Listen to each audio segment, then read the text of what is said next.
What's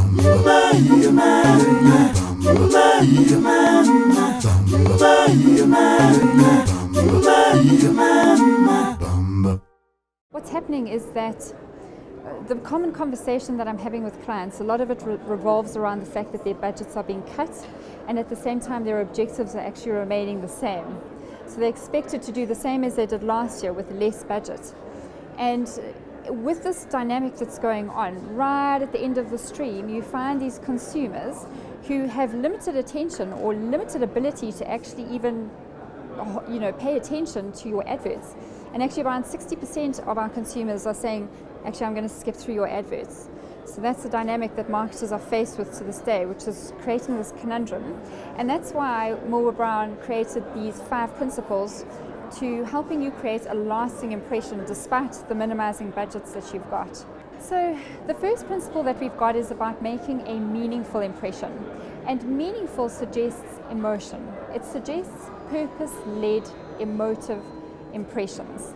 And the best examples that we've got of those are Dove, Lifebuoy, Get a Child to the Age of 5, and of course Always, which is the hashtag Like a Girl.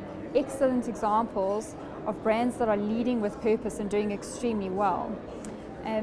Second principle that we've got is work with the brain and not against it. The brain, everyone is walking around in a system 1 response. They're trying to take the easiest path to understanding anything. And this holds true for advertising too.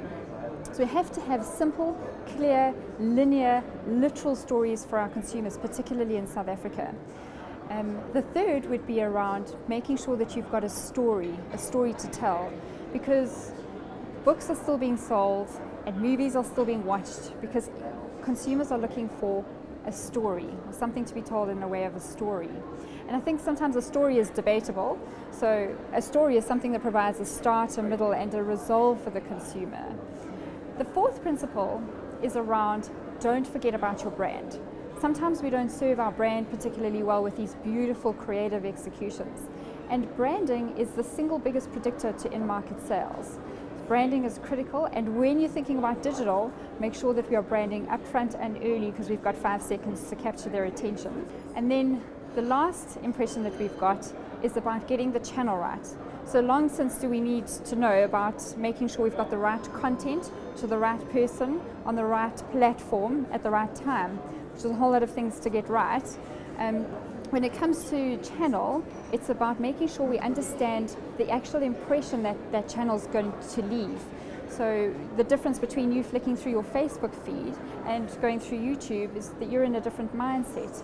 And when we are advertising, we have to consider those mindsets.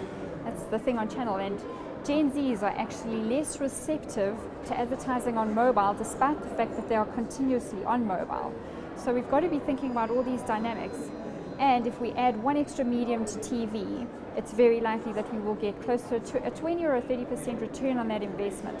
So it's always worth considering the additional investment of whatever medium it is, just to get that extra reach or return. If you're thinking about a pre-roll and that you've got 5 seconds before the consumer is literally hovering their finger over that skip button, how do you engage within those 5 seconds in a way that would make them carry on watching your adverts? And that's a really tough challenge that a lot of marketers have got these days. And our biggest thing is making sure, first of all, if they're not going to engage, that your brand is present. And also, how about considering that the engaging content is based on a human truth or something that they are willing to watch further on?